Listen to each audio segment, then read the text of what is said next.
नसीम कसार और आप देख रहे हैं स्मार्ट माइंड यूट्यूब चैनल। इससे पहले वीडियो में हमने जो जेक्यूरी के सिलेक्टर्स होते हैं उनके बारे में बात की थी। ये सिलेक्टर्स मैं इससे पहले लेक्चर में आपको पढ़ा चुका हूँ। यदि आपने इससे पहले लेक्चर नहीं देखा है तो पहले उस लेक्चर को ज़रूर देखिएगा ताकि जेक्यूरी की सभी छोटी छोटी बातें आपको प्रॉपर तरीके से समझ में आ सकें। तो चलिए आज के इस वीडियो से हम शुरू करने वाले हैं जेक्यूरी के कुछ फंक्शंस के बारे में। देखिए, मैं ऑलरेडी आपको बता चुका हूँ इसके इंट्रोडक्शन वीडियो में कि आखिर जेक्यूरी क्या है और हमें इसको क्यों यूज़ करना चाहिए और क्यों ये फ़ायदेमंद है। फिर से एक बार रिपीट करता हूँ, जेक्यूरी एक जावास्क्रिप्ट की लाइब्रेरी है और यदि आपने जावास्क्रिप्ट पढ़ी है तो ये आपको आसानी से समझ में आ जाएगा। ठीक है, इसमें प्री डिफाइन कुछ फंक्शंस हैं, ऐसे फंक्शंस हैं जिनका यूज़र को यूज़ करना होता है, मतलब ऐसे फंक्शंस जिनकी ज़रूरत यूज़र को हमेशा पड़ती रहती है। यदि आप एक अच्छे वेब डेवलपर बनना चाहते हैं तो ज़रूरी है कि आपको जेक्यूरी आना चाहिए। देखिए, जो काम आप जावास्क्रिप्ट से करते हैं, जावास्क्रिप्ट का वही जो काम जावास्क्रिप्ट से हो रहा है वही काम आप जेक्यूरी से कर सकते हैं। अब देखिए, अब मैं फिर आपको ये क्यों कह रहा हूँ कि आप जेक्यूरी सीखिए, जब जावास्क्रिप्ट से हम वही काम कर सकते हैं जो हम जेक्यूरी से करेंगे तो हम जेक्यूरी क्यों सीखें। तो इसका आंसर यही होगा क्योंकि जेक्यूरी में सभी फंक्शन पहले से प्रीडिफाइन है। जावास्क्रिप्ट में प्रीडिफाइन फंक्शन नहीं होते हैं। कोई एक एक्शन परफॉर्म करने के लिए आपको काफ़ी हद तक जावास्क्रिप्ट का कोड लिखना होगा, लेकिन जेक्यूरी में ये शॉर्ट काम हो जाता है। मतलब वहाँ पर आपको फंक्शन बनाना पड़ेगा, यहाँ पर पहले से फंक्शन बना हुआ है। जो काम आपको कराना है वो पहले से फंक्शन यहाँ पे बना हुआ है। ठीक है, चलिए अब मैं आपको दिखाता हूँ, एक एक करके हम अलग अलग फंक्शन पर वीडियो लेकर आएंगे। ठीक है, वीडियो छोटे छोटे होंगे लेकिन अलग अलग फंक्शन पर होंगे, क्योंकि मैं बंडल वाइज वीडियो नहीं बना रहा हूँ, मैं हर एक फंक्शन पर अलग वीडियो बनाऊंगा। वीडियो भले ही 2 मिनट का क्यों ना हो। ठीक है, चलिए अब शुरू करते हैं। सबसे पहला जो हमारा ये लेक्चर है फंक्शन संबंधी, CSS संबंधी ये हमारे पहले फंक्शन चलेंगे, उसके बाद एट्रीब्यूट संबंधी होंगे, ठीक है, या फिर इवेंट संबंधी होंगे। तो अभी जितने भी फंक्शन हैं उसके जेक्यूरी के जितने भी CSS संबंधी फंक्शन हैं उन सभी को हम पढ़ लेते हैं। सबसे पहला है ऐड क्लास। देखिए, नाम से ही आपको समझ जाना चाहिए कि ये फंक्शन क्या काम करने वाला है। तो ये जो फंक्शन है ये काम करेगा किसी भी क्लास को किसी एलिमेंट पर ऐड करने के लिए। मान लीजिए हमने कोई बटन बनाया, ठीक है, उस बटन में आपको कोई कलर देना है या फिर कोई पैराग्राफ है उसमें आपको कलर देना है, तो हम करेंगे क्या, कोई एक बटन लेंगे और उस बटन से मैं आपको एक्शन परफॉर्म करके दिखाऊंगा। ठीक है, देखिए, चलिए अपने कोर एडिटर पर चलते हैं। पहले इसको मैं यहीं पर एंड कर लेता हूँ। ठीक है, चलिए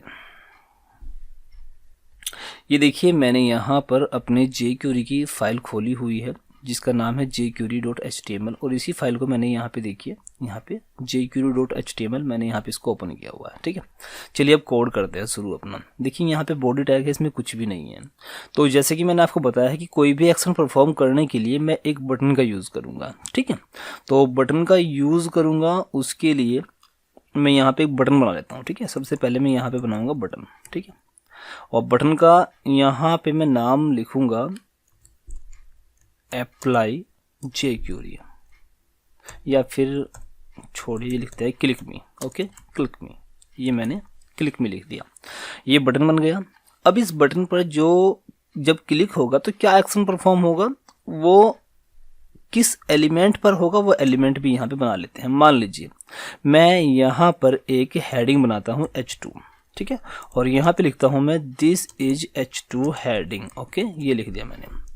कंट्रोल ऐसे सेव करूंगा और पेज को एक बार आपको रिफ्रेश करके दिखाता हूँ। मैंने इसको रिफ्रेश किया, अभी देखिए मेरे पास में बटन आ गया और ये एक हेडिंग आ गई। अभी इस बटन पर मैंने कोई एक्शन नहीं लगाया, कोई मैंने यहाँ पे इवेंट नहीं लगाया। क्लिक करूँगा तो कोई भी यहाँ पे इफेक्ट नहीं पड़ने वाला है, वेब पेज जो का तू रहेगा। लेकिन मैं क्या चाहता हूँ, मैंने अभी बताया कि ऐड क्लास के बारे में हम बात कर रहे हैं, तो ऐड क्लास के लिए हम इसमें कोई क्लास ऐड करेंगे। ठीक है, अब क्लास यहाँ पे पहले बना लेते हैं, तो उसके लिए हम यहाँ पे लिखते हैं स्टाइल टैग, और स्टाइल टैग में सबसे पहले मैं एक काम करूँगा, जो ये H2 में ऑलरेडी एक क्लास बना लेते हैं। मान लीजिए मैंने एक क्लास बनाई, क्लास का नाम दिया class first. Okay, class first ये नाम दे दिया, और इस क्लास फर्स्ट को यहाँ पे मैं बना लेता हूँ पहले। ये देखिए क्लास को जो डिक्लेयर करते हैं डॉट से करते हैं, तो ये मैंने दिया क्लास 1। और अब मैं कहता हूँ कि इसका जो कलर होगा वो ग्रीन होगा। ओके, जो कलर होगा ग्रीन होगा और जो बैकग्राउंड होगा वो कलर छोड़िए ग्रीन कर लेते हैं, ठीक है। बैकग्राउंड नेक्स्ट क्लास में देंगे। देखिए मैंने कंट्रोल ऐसे सेव करके अब मैं देखता हूँ कि जो मैंने ये क्लास बनाई है इस क्लास को मैंने यहाँ H2 में ऐड कर दिया है। मैं पेज को रिफ्रेश करूँगा तो इसका कलर क्या हो जाएगा, ग्रीन हो जाएगा।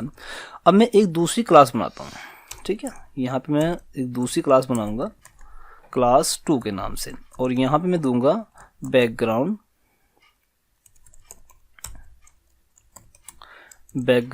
येलो। ओके, ये हो गया। अब देखिए मैं पेज को रिफ्रेश करूंगा, जो का तो रहेगा। मैंने इस पर कोई भी इवेंट नहीं लगाया, इस पर इवेंट लगाता हूँ। मैं क्या चाहता हूँ, अभी ऐड क्लास का जो फंक्शन है वो मुझे यूज़ करना है, तो उसको कैसे यूज़ करेंगे ध्यान से देखिएगा। मैं यहाँ बॉडी के बाहर एक स्क्रिप्ट टैग ओपन करता हूँ। देखिए स्क्रिप्ट टैग आप बॉडी के बाहर भी कर सकते हैं, बॉडी के अंदर भी कर सकते हैं और हेड सेक्शन के अंदर भी कर सकते हैं, ठीक है। अभी मैं बॉडी के बाहर कर रहा हूँ। मैं यहाँ पे अब jQuery लिखने वाला हूँ। देखिए jQuery कैसे लिखते हैं वो आपको पता होना चाहिए। यहाँ पे लिखेंगे डॉलर और यहाँ पे मैं लिखूँगा डॉक्यूमेंट और उसके बाद यहाँ डॉट और यहाँ पे मुझे लिखना है रेडी। ओके, डॉट रेडी, और उसके बाद यहाँ पे मैं लिखूँगा फंक्शन, ठीक है।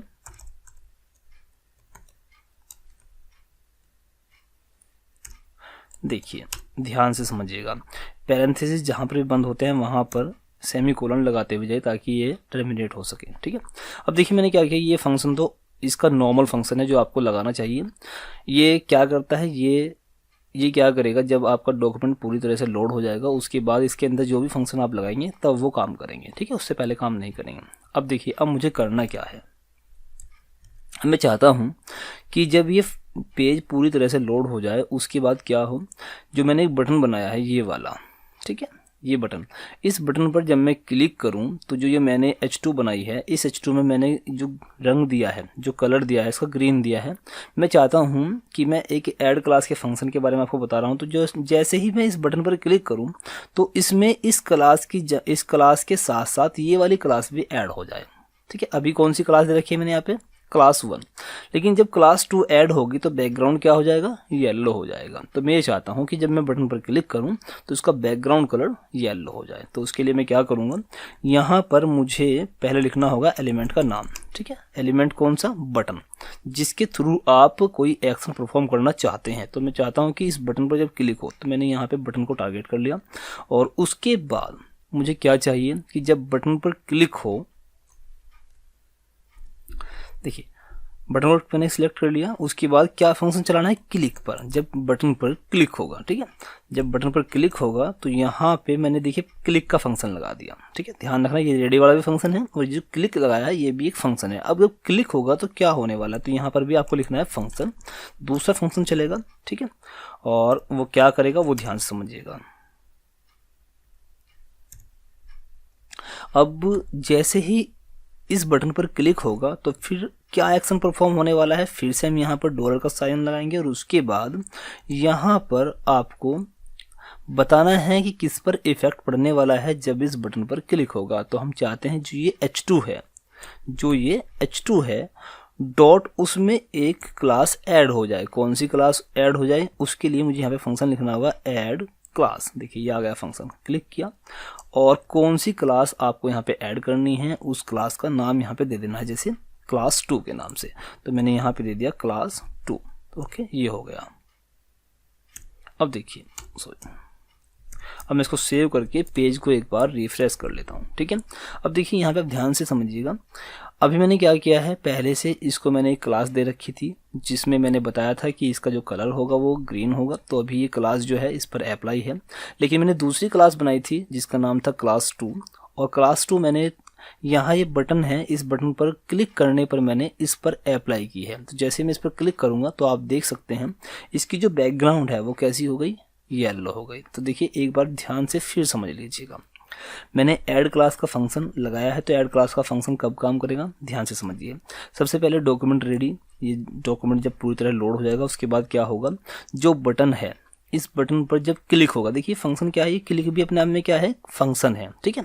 तो मैंने बताया कि एक बटन नाम का एक बटन नाम का एलिमेंट है। यदि आपके वेब पेज में बहुत सारे बटन हैं तो आप उनको कोई आईडी दीजिए और यहाँ पर उस आईडी को आप बता सकते हैं, बटन की जगह यहाँ पर आईडी बता दीजिए, ठीक है। अभी मैंने केवल एक बटन का यूज़ किया तो केवल यहाँ पे मैंने बटन को ही टारगेट कर लिया, ठीक है। तो जैसे ही बटन पर क्लिक होगा, क्लिक का फंक्शन मैंने लगा दिया, क्लिक होने पर एक फंक्शन, देखिए ये फिर फंक्शन बना दिया। अब ये फंक्शन क्या करेगा, अब फिर दोबारा से क्या सिलेक्ट होगा, H2, क्योंकि देखिए मेरे पास में हेडिंग क्या है, केवल एक ही हेडिंग है, तो मैंने यहाँ पे डायरेक्ट H2 लिख दिया। और यदि आपके वेब पेज में एक से ज़्यादा हेडिंग है तो आप उन हेडिंग को अलग अलग आईडी दे दीजिए और यहाँ पे आप डायरेक्ट आईडी को टारगेट कर लीजिए, ठीक है। मैंने सिलेक्टर्स के बारे में इससे पहले वीडियो में बताया था, ठीक है, तो उस वीडियो को जरूर देखिएगा, आपको प्रॉपर तरीके से सब कुछ समझ में आ जाएगा, ठीक है। उसके बाद डॉट ऐड क्लास, देखिए ये टारगेट किया, किस पर ये क्लास ऐड करनी है, H2 पर करनी है, तो यहाँ पे मैंने टारगेट कर लिया H2 को। और उसके बाद डॉट ऐड क्लास का ये फंक्शन है, ठीक है। मैंने बताया है ना कि रेडी के नाम से भी फंक्शन है, उसके बाद क्लिक का भी एक फंक्शन है और उसके बाद ये भी एक फंक्शन है। ये सब क्या है, सिलेक्टर्स है, ठीक है। बटन को सिलेक्ट किया, बटन पर जब क्लिक होगा तो H2 को सिलेक्ट करेगा और H2 को जब सिलेक्ट करेगा तो H2 पर क्या हो जाएगा, ऐड हो जाएगी क्लास। कौन सी क्लास, ये वाली क्लास, ठीक है। ये देखिएगा, चलिए आपको मैं दिखाता हूँ एक बार, चलिए ध्यान से समझिएगा। मैं एक बार पेज को रिलोड कर लेता हूँ, ठीक है, और यहाँ पे इंस्पेक्ट करता हूँ, ध्यान से समझिएगा ज़रा। ये देखिए, अब यहाँ पे देखिएगा, जब अभी यहाँ पे मैंने बटन पर क्लिक नहीं किया है, अभी केवल मैंने पेज को रिलोड किया है, तो यहाँ पर आप देख रहे हैं यहाँ पर ये H2 है, इसमें एक क्लास है, यहाँ पे देखिए क्लास 1 है और क्लास 1 क्या कर रही है, उसके कलर को ग्रीन कर रही है, ठीक है। लेकिन जैसे ही मैं यहाँ बटन पर क्लिक करूँगा तो आप यहाँ पे ध्यान से देखिएगा, यहाँ पर एक क्लास और आ जाएगी, देखिएगा ज़रा, मैं क्लिक कर रहा हूँ, ये देखिए जैसे मैंने क्लिक किया तो यहाँ पर आप देख सकते हैं पहले तो क्लास 1 थी, अब यहाँ पर एक क्लास और आ गई, ठीक है। तो ये ऐड क्लास का फंक्शन आपको प्रॉपर तरीके से समझ में आ गया होगा। और यदि आपको ये अच्छा लगा तो वीडियो को लाइक ज़रूर करिएगा और नेक्स्ट वीडियो में हम और भी फंक्शंस के बारे में बात करने वाले हैं। वीडियो अगर लंबा हो जाए तो ये कोई बड़ी बात नहीं है, लेकिन कुछ चीज़ें आपको प्रॉपर तरीके से समझ में आनी चाहिए, ठीक है।